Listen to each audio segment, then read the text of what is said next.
INP conference. Question number 2. When does your story take place, and what effect does the setting, specifically date and location, have on the story?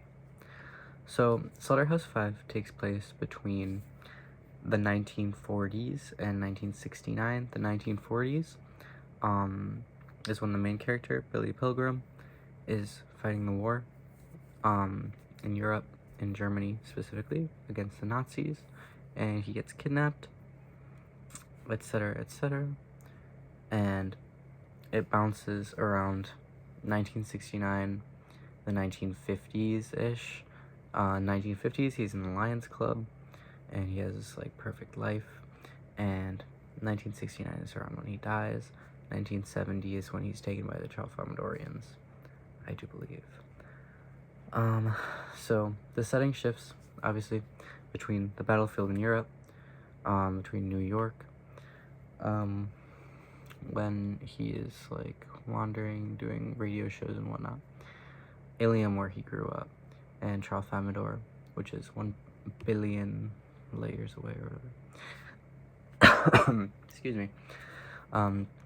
The constantly changing setting and time period makes it very unclear as to, like, what aspects of the book are, like, actually happening, what's in Billy's imagination. It kind of reinforces his role as, like, an unreliable narrator. He's, like, kind of somewhat omniscient, but only about his own life and from his own perspective. In the setting also, it puts Billy into harm's way when he's in the war, and conversely, it allows him to gain new insight on life and, like, accepting his fate on Tralfamador, which is very interesting. I would say that the climax of the story, question number 3, is very difficult to pinpoint due to, like, it's constantly kind of bouncing back and forth between different time periods. There's not exactly, like, a linear plot that you can follow and pinpoint, oh, this is the climax. But I'd say that the climax of this novel was when Billy got kidnapped by the Nazis, or, like, taken as prisoner by the Nazis, or at least, like, when he was in the war, I suppose, at that point, wherein he started to have the time, like, warps, wherein he would suddenly see himself in different time periods. Although that was very early in the book, it was a major shift, which is the second part of that question. How does it function as a turning point? That was, like, one of the most major turning points. The rest of the novel, although a lot does change, I feel that it's a lot of Billy accepting what's happening to him. Question number 4, the title of the novel and its depth and relevance. So this is very good question. This is actually one that I can go deep in, unlike the climax, which is more difficult with this book due to the plot structure. The title is Slaughterhouse 5. This aligns with both the location, or I'm not gonna say both, with the location that Billy takes refuge in Dresden, and it, like, stands as a symbol of, like, the unlikelihood of his situation and of refuge, and it's kind of ironic because it was a slaughterhouse, and that is where he's kept safe, unlike everybody else in Dresden, from the firebombs, or the carpet bombing, yeah, and all of the carnage and fire and whatnot. In addition to this, the name Slaughterhouse implies violence, much like the violence that Kurt Vonnegut is trying to portray through this telling. He wants to, like, accentuate the fact that war is not glorious, it's not beautiful, which is a common theme that's gonna come up a lot. And it's like, it just really highlights the fact that there's going to be such violence like a slaughterhouse. But that's not all. The slaughterhouse that they're referring to was originally used for slaughtering pigs, which kind of aligns with the way that like the Europeans viewed the American soldiers. They viewed them as very like dirty, very like they don't care about themselves. They're very not put together. But it also kind of aligns with like the way that soldiers are treated in wartime. They're kind of treated like stock animals that can be like replaced. Moving on to question 5, controversial material or themes. Oh boy, were there some controversial material and themes. I feel like the whole book was that. I mean, there was a lot of like violence and sex and profanity and like very grotesque descriptions of war that aren't typically really told about. War novels are usually like glorious stories and whatnot. But there was very much like unearthing of these grotesque and like earthly and humanly like negative like events. I felt like this really added to the book like a lot because it showed like how Billy really felt about like life, and it just showed like the true nature of war. It didn't spare any of the like gritty details, and it was very like down to earth. It didn't feel like patronizing. You feel like you're reading. You don't feel like you're reading. You feel like you're part of the story because it mentions all of these like very human like things that happen, as opposed to like a scholarly like, I don't know, sophisticated kind of very clean cut portrayal of like the same ideals in a different format.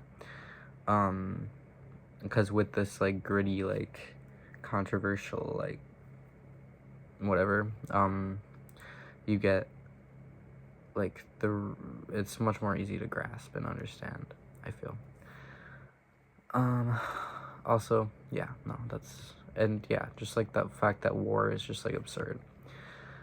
My favorite passage from the book, okay, quote, "Now when I hear that somebody is dead, I simply shrug and say what the Trailfamidorians say about dead people, which is, so it goes." So this is my favorite passage because it expresses like the inevitability of like everything and the fact that like bad things happen, but like that's okay and we can just move on because that's life.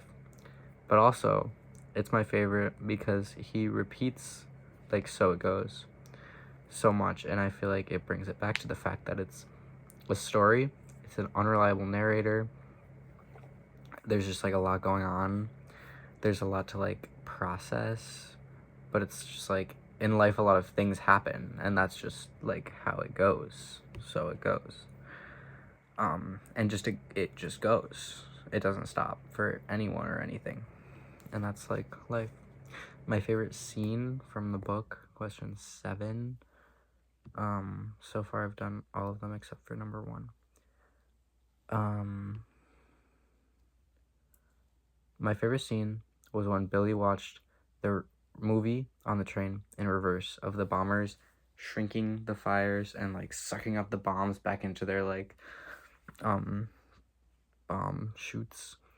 First of all, I felt like it was very like charming, like I don't know, like it was like I don't it was very charming, but it was very telling of like the absurdism of the book, and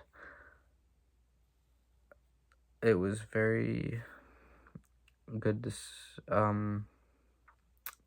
sorry, it was a good juxtaposition of like you have this plane built for destruction and it's cleaning all of the destruction, and it goes against what you'd think it would be doing. I don't know, I thought it was very interesting, and it kind of set up the tone for the book as like an early kind of thing. I'm gonna move on to point of view. Question 11, what point of view is the story told from? how would the story differ if told from a different perspective? So it's told from the point of view of Billy Pilgrim, and I think that quite a bit would change if it were told from a different perspective. Because Billy Pilgrim is a very like unreliable narrator, as I have mentioned. He like you're as the reader, you're not really sure what actually exists, if he's like crazy because of the war, or if he's actually like going to alien planets, etc., etc. And like most of the decisions that he made like would not have been like made by anybody else, and it would have been told like as objectively. I'll get to that more later in my next thing. But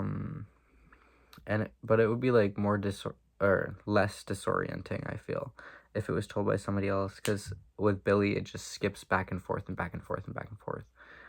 But with another different perspective, it would have been told probably in a very different way. But I thought that the disorienting nature of it was very telling of the disorienting nature of war and life itself. So I thought that it increased the like merit of the story. So now I'm going to jump back to question number 9, the themes of the story. So one of the themes that I wanted to talk about, humankind has like this self-important sentiment wherein people like matter in the grand scheme of things. I felt that this like kind of aids in understanding the story, because like Billy Pilgrim really juxtaposes that principle that people are like super important. And it kind of puts it in perspective where like war, it's like so many people die and nobody really thinks about it. Nobody really thinks about all of the people like individually. Especially like the government who sends them off to war. But still people feel like they are themselves important. And like Billy has the like insight that like it's okay to be a clown and like it doesn't ultimately matter, which I think is like awesome, because yeah, it doesn't. Life goes on. And then the second theme that I noticed was like war is not glorious. This comes up a lot. It's like most of the book. It aids in understanding the story. If you don't understand that, then you probably wouldn't understand what's going on. Like Billy never wanted to go through what he went through, and nobody should like have to go through that. And the telling of the true like grittiness of war, again, I will repeat myself, like highlights the fact that like military life shouldn't be glorified, and that it can follow you off the battlefield, which is prevalent in Slaughterhouse 5. And the third one, the universe is inevitable. This helps to kind of appreciate the story, I feel like, because like I don't know. Sorry, I do know. It connects back to like the beginning of the book, wherein like the narrator states that everything that he's going to tell you is true. And like then just such absurd things happen. And such terrible things happen even. So you can like really appreciate the novel more if you understand that just things can just happen, you know? I feel like that was a theme that was prevalent throughout the story. So that was 8 questions so far. I'm gonna go for who would you recommend this book to, if anyone? Because a fun one. I'd recommend this book to my dad because it has a very realist nature, and it tells all of the like interesting details of Billy's life that aren't often portrayed in books. And I think that my dad would appreciate that because he has this very like realist sense of life. And he can like he's very understanding of the struggles that people go through, and like he would appreciate this different perspective. And then I'm going to jump back to symbols. One of the symbols that I noticed came up a lot was like the colors blue and ivory. So, Billy Pilgrim's feet are described as blue and ivory multiple times throughout the book. As well as like he gifted like blue sapphire to his wife. And these colors like enhance the understanding of like the line between life and death being like so thin, because he knows his wife for so long and then she dies, and he has these blue feet but he's alive, and they're the feet of a corpse. So you can really be a living corpse that walks, or that sorry you can be like a living corpse, or like you can be somebody that looks like a corpse but is alive. I'm messing up my words. You can be somebody who looks like a corpse but is mentally alive, like when Billy like died but he wasn't actually dead. Well, he was dead but then he came back. And the fact that you can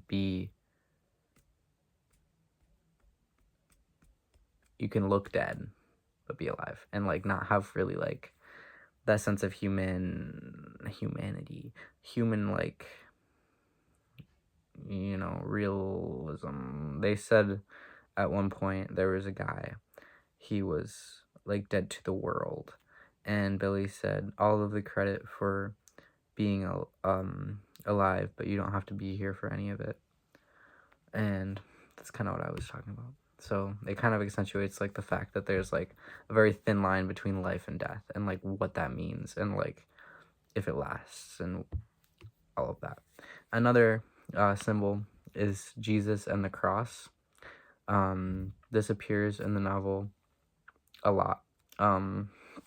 It kind of represents the role of Billy as like somebody who transcends time boundaries and like spreads the message of like the universe, I suppose. He like goes on the radio shows. Jesus like preached to everybody, but he's also like this figure in the Bible that people immortalize, and he just exists everywhere. Billy is kind of like that because he exists in different time periods. Also, Jesus's death is like fated and predicted, and so is Billy's. There's kind of a lot of like alignment in the story of Jesus and the cross and the story of Billy Pilgrim. And they both go through like a lot of hardship in their life, and they're both kind of normal people, which the Tralfamadorians said that Jesus would have to be a normal person for like their religion to work. And Billy is a very like normal guy. Well, I guess he's not, but like is visually, and the things he usually does are normal.